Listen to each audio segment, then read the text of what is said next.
बिस्मिल्लाहिर्रहमानिर्रहीम। इय्याका नाअबुदु व इय्याका नस्तईन। सैयद हसन जाफरी एट 11 के साथ हाजिर हूँ। आज मेरे साथ मेहमान हैं जनाब आदिल फ़ारूक ख़ान साहब। आदिल फ़ारूक ख़ान साहब टाउन नाज़म ख्याली शाहपुर रह चुके हैं 2005 से 2009 तक। उससे पहले आप नाज़म रह चुके हैं और मेंबर डिस्ट्रिक्ट काउंसिल भी रह चुके हैं। बल्दियाती हवाले से जो अवामी मसाइल हैं, जो बल्दियाती नुमाइंदों का जो किरदार है अवामी मसाइल के हल के लिए, आप उसके हवाले से वसी तजर्बा रखते हैं और उसकी अहमियत को भी समझते हैं। इसी हवाले से आज आप आपसे गुफ्तगू करेंगे। आदिल साहब, सबसे पहले तो आपका शुक्रिया। जी, मेहरबानी आपकी, आपने टाइम दिया। मेरा आपसे सवाल है कि जमहूरियत में बल्दियाती सेटअप जो होता है, इसकी अफादियत और अहमियत जो है किस हद तक ज़रूरी होती है किसी भी जो जमहूरी सिस्टम है उसके अंदर? देखें जी, अगर हम पाकिस्तान के आइन के मुताबिक और ओवरऑल देखा जाए तो उसके टीयर ऑफ गवर्नमेंट है। एक नेशनल गवर्नमेंट है, एक प्रोविंशियल गवर्नमेंट है और फिर लोकल गवर्नमेंट। जी बिल्कुल। और डिस्ट्रिक्ट लेवल पे आइन पाकिस्तान के अंदर भी सेक्शन 140 के तहत उसको आपने एक प्रायोरिटी दी हुई है कि लोकल गवर्नमेंट्स होंगी और इंडिपेंडेंट होंगी। जैसे नेशनल लेवल पे हमारे सिस्टम के अंदर या वैसे अगर पाकिस्तान के वो नेशनल लेवल के जो मसाइल हैं वो MNAs ने करने होते हैं। इसी तरह पंजाब लेवल के जो मसाइल हैं, ओवरऑल कानून साजी पंजाब की या किसी भी सूबे की, वो सूबाई हुकूमत करती है और वो इम्पावर करती है लोकल गवर्नमेंट को, ताकि वो हर यूनिट कौंसल, एक तो सेक्टर छोटा हो जाता है 25,000 30,000 की आबादी पर, तो उनके जो मकामी मसाइल है, मकामी मसाइल में आपकी सैनिटेशन आ जाती है, आप क्या इंक्रोचमेंट्स आ जाती हैं, बाकी मसाइल छोटे छोटे हैं, गली नाली के जो उनसे मसाइल हैं, वो एक बल्दियाती जो रोज़मर्रा में उधर रह रहा होता है उसको ज़्यादा बेहतर उसके बारे में इदराक होता है और वो बेहतर उसका हल ढूंढ सकता है।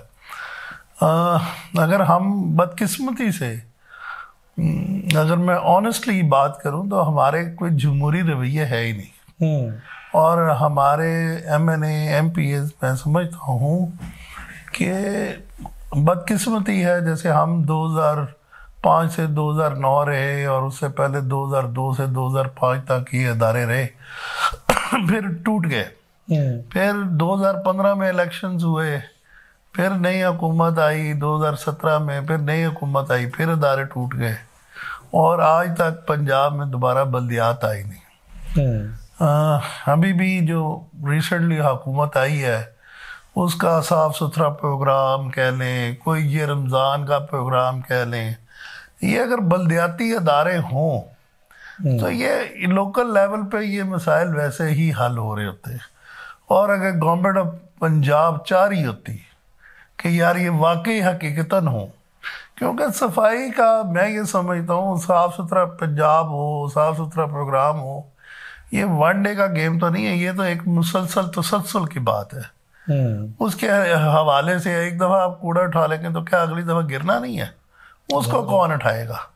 तो वो तो एक बल्दियाती अदारे होंगे, काउंसलर्स होंगे, मकामी लोग होते हैं, 24 घंटे अवाम की भी दस्तरस्त में वो नुमाइंदे होते हैं, तो उनका वो प्रेशर होता है, वो उस मसले को हल करवा सकते हैं। वो डेली आपकी कम्युनिकेशन होती है आपकी डिस्ट्रिक्ट एडमिनिस्ट्रेशन से, बाकी चीज़ों से। डेफिनेटली MPs की अपना एक रोल है, वो अपना एक उनका है, उन्होंने पंजाब के अंदर भी जाना है, उन्होंने वसाइल लेके आने हैं सूबे से ज़िलों के अंदर, और ज़िला की जो उनकी हुकूमतें होंगी, ज़िली हुकूमतें होंगी, उन्होंने उसको हल करना है। और इस वजह से लेकिन बदकिस्मती से अभी तक जितने भी हमारे हैं, और मैं उम्मीद करता हूँ कि मोहतरमा मरियम नवाज साहिबा अपने पंजाब के अगले बजट में बल्दियाती इलेक्शंस के लिए फ़ंड रखेंगे और ये जो एक जमहूरी जितनी भी हुकूमतें हैं जमहूरी सूबों में अपने बल्दियात को मजबूत करेंगे और उनको अपने नुमाइंदे चुनने का लोगों को हक देंगे। और मैं उम्मीद करता हूँ, करना चाहिए और मेरी अपील भी है कि वो अगले बजट में इसके लिए पैसे रखें, और पंजाब में इलेक्शंस जैसे फेडरल लेवल पे, कौमी लेवल पे हर जगह हुए हैं, तो लोगों को हक दें कि वो अपने मकामी तौर पे अपने नुमाइंदे चुने और वो उनके मसाइल का इदराक कर सकें।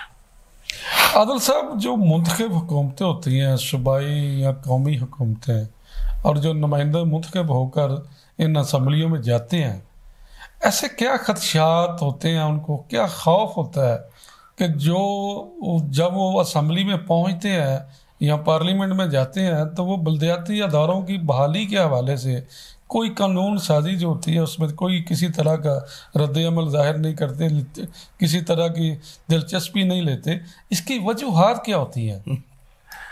उसकी वजूहात अगर इदराक करूं, मैं सच्ची बात करूं, तो वो एक तो हम एक होते हैं अपने साथ किसी और को पार्टनर बुलाना ही नहीं चाहते। अगर एक हल्के का एमएनए है तो उसका दिल करता है कि तमाम इख्तियारात उसके पास आ जाए। इसी तरह जो सूबे का एमपी होता है वो कहता है तमाम इख्तियारात मेरे पास आ जाए। बेसिकली फिर आगे से जो मकामी जो डिस्ट्रिक्ट लेवल पे होती हैं उधर फंडिंग ज़्यादा होती है, उधर बाकी चीज़ें ज़्यादा कर सकते हैं आप, तो वो नुमाइंदे बजाय कि वो अपना काम करें उधर जो सूबे के लिए, जैसे आपने कहा है कि कानून साजी पर ऊपर जोर दे, मैं भी यहाँ तो उनकी वो कैपेसिटी नहीं होती, इसलिए वो काम नहीं उस पर कर पाते। और दूसरा वो ये समझते हैं कि अगर ये उधर हो जाएंगे तो अगर मुकामी तौर पे जो काउंसलर्स और चेयरमैन और जो भी आ जाएंगे, नुमाइंदगान आ जाएंगे, चाहे वो जीते होंगे चाहे वो हारे होंगे, तो जो लोग हैं उनकी एहसास है बजाय कि वो दूर जाएंगे, वो अपने इलाके के ही चेयरमैन और काउंसलर को जाके पकड़ेंगे कि भाई हमारा ये काम करवाओ, तो उनका डायरेक्ट जो सा लिंक है पब्लिक से वो ख़त्म हो जाएगा। और वो जो बलदियाती इदारों की जो फंड्स हैं उनकी यूटिलाइजेशन भी वो करेंगे, तो हमारी वो जो फंडिंग है, स्कीमें हैं, ये बाकी चीज़ें हैं, वो टर्नैली जो सी है वो ख़त्म हो जाएगी। बेसिकली बदकिस्मती है इस चीज़ के ऊपर, लेकिन ये ठीक है।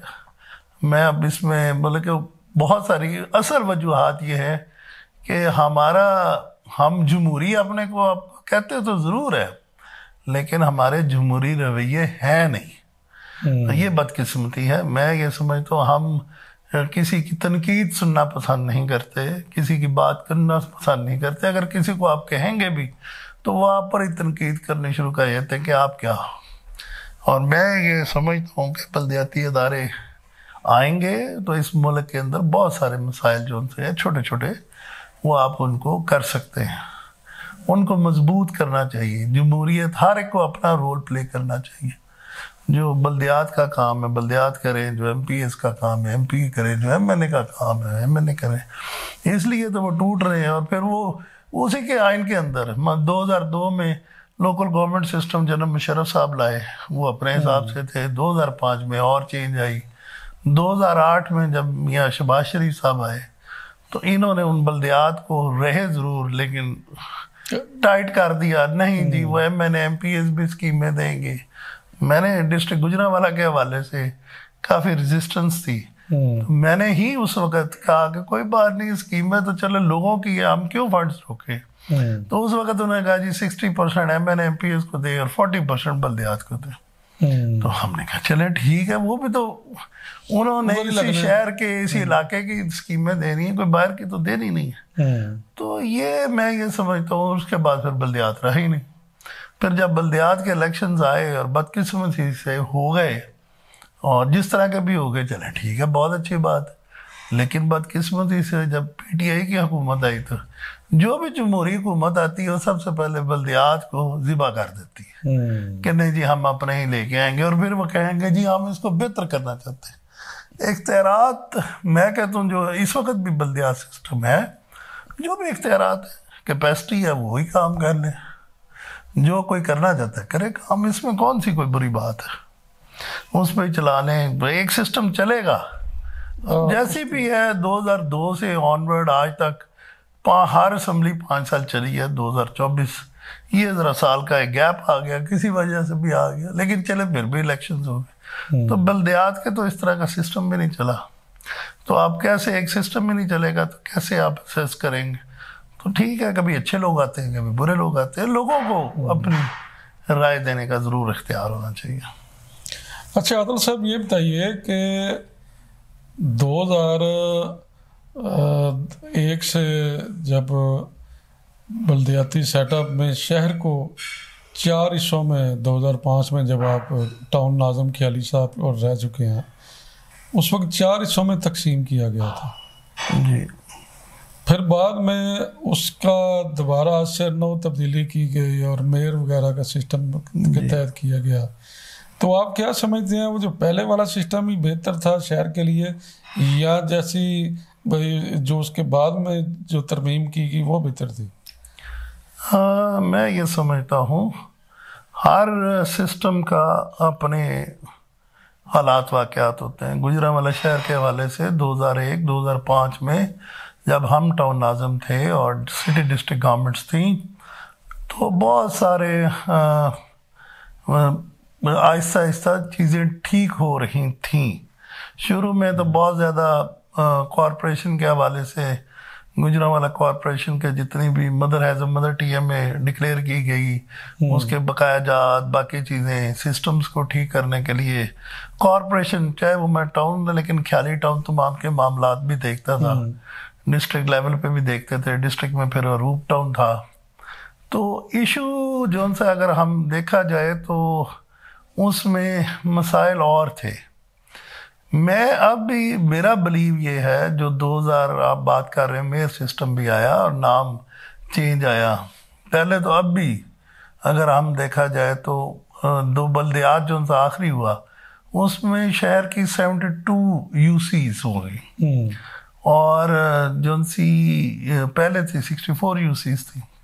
लेकिन आप बदकिस्मती देखें कि सॉलिड वेस्ट मैनेजमेंट अभी भी समझता है कि हम 64 यूनियन काउंसिल के अंदर सफाई के हैं, बाकी 72 पे नहीं है। तो ये डायनामिक्स, क्योंकि शहर बदला, शहर की आबादियाँ बहुत ज़्यादा बदली, मशरूम ग्रोथ हुई बाईपास के इर्द गिर्द बहुत ज़्यादा, तो वो शहर ने तो बदलना था, उसने हिस्से को बदलना था।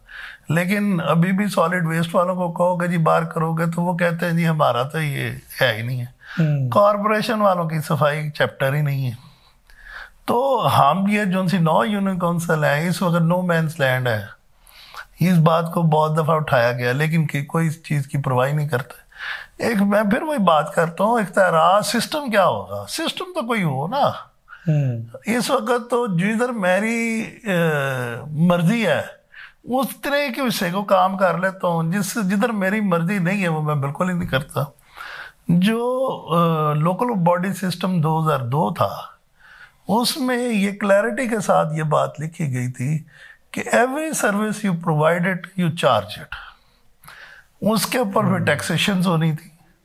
जब टैक्सेशन होनी थी, चाहे वो सफाई टैक्स लगे, बाकी चीज़ें टैक्सेस की लगे, इवन आपकी प्रॉपर्टी टैक्स है। मेरे ख्याल में तो प्रॉपर्टी टैक्स इस वक्त जो एक्साइज डिपार्टमेंट कैरी आउट करता है, तो जब वो कैरी आउट करके पंजाब को देता है, वही प्रॉपर्टी टैक्स जो आपके शहर का है वो 85% आपको मिलता है। जो आप रिकवर करते हो 15% क्या होता है जी, वो 10% एक्साइज वालों ने रख लिया है जी, उन्होंने क्योंकि कलेक्ट किया है।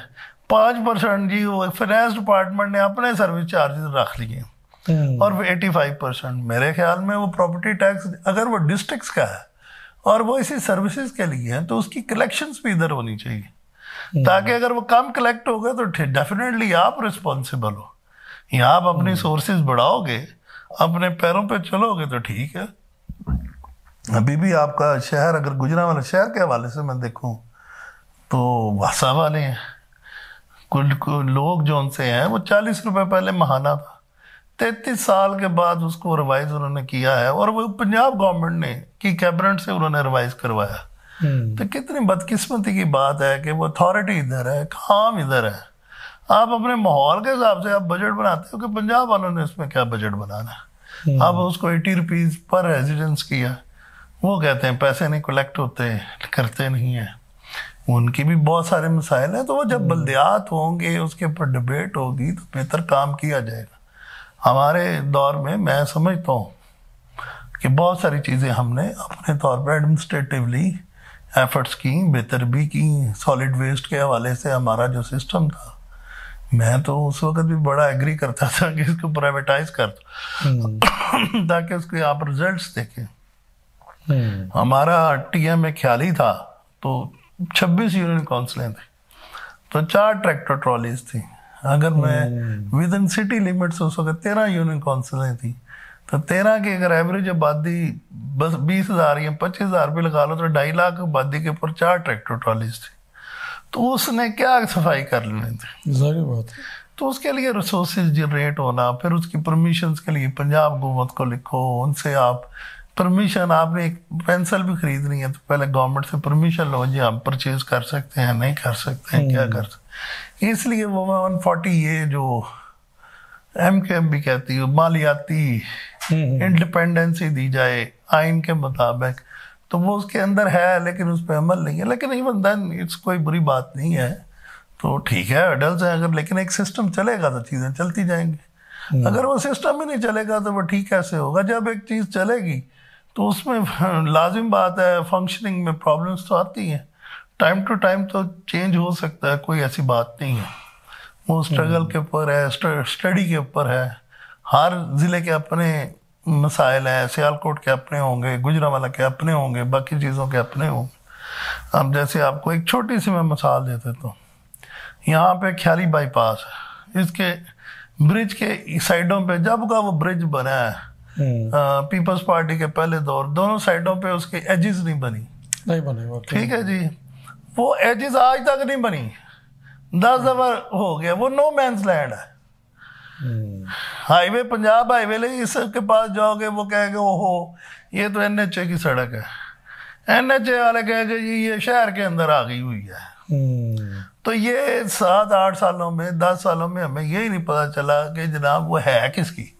आगे से जब PP मोड में शेखुपुरा टू गुजरांवाला रोड बनी है या गुजरांवाला टू शेखुपुरा रोड, जो मर्जी कह लें इसका नाम, तो वो उतना टोटा बीच में फिर खाली है।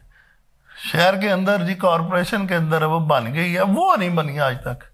10,000 दफा उसको पॉइंट आउट की जा चुकी है, बैनर उधर जरूर लग जाते हैं हर हुकूमत के, लेकिन वो पॉइंट उतना आज तक नहीं बना, ना उसकी सफाई हुई है ना वो चीज़ ठीक चली है, और उस वजह से उधर हर्डल्स होती हैं, बाकी चीज़ ये छोटी छोटी चीज़ें हैं। अगर आप मैं उसको गिनाना शुरू करूँ तो इस पर क्या कर सकते हैं उस पर आप। तो ये इस शहर के हवाले से अगर मैं बात करूँगा, शहरियान भी अगर आपने जैसे कहा जी वो 4 टाउन बन गए, तो 1-2 साल तो मैं यही लगा रहा कि जी नहीं ये वो शहर के जो लोग थे, हम भी तो इसी शहर के लोग हैं ना, लेकिन वो कहते हो ये देहाती लोग हमारे शहरियों पे किधर से आ गए। ऐसा होता बात किस्मती, वो 6 साल 2 साल तो यही समझाते रह गए कि भाई एक ही डिस्ट्रिक्ट है, एक ही शहर है। और उस वक्त भी मेरी तजवीज़ भी ये थी, हमारी भी रिक्वेस्ट ये थी कि गुजरांवाला सिटी का नाम आप ख़त्म ना करो, ईस्ट वेस्ट साउथ कर लो, या गुजरांवाला 1 2 3 ये देहातों के नाम जो से ना जोड़ें कि जी आप नंदीपुर टाउन कह लें या रूप टाउन कह लें, किला दीदार सिंह टाउन कह लें या ख्याली टाउन कह लें, चले ख्याली शाहपुर टाउन वो शहर में वो फिर भी एक सिटी का था। लेकिन इवन देन भी गुजरांवाला 1 2 3 सिटी 1 2 3 4 किया होता तो वो एक ज्यादा इम्पैक्ट रहता, और वो एक शहर के अंदर एक जो उनसे लोगों के अंदर एक जो उनसी बात थी कि ये बाहर से आ गए इधर से आ गए, वो भी खत्म हो जानी थी। ये मतलब मेरा ये ख्याल है उस हवाले से।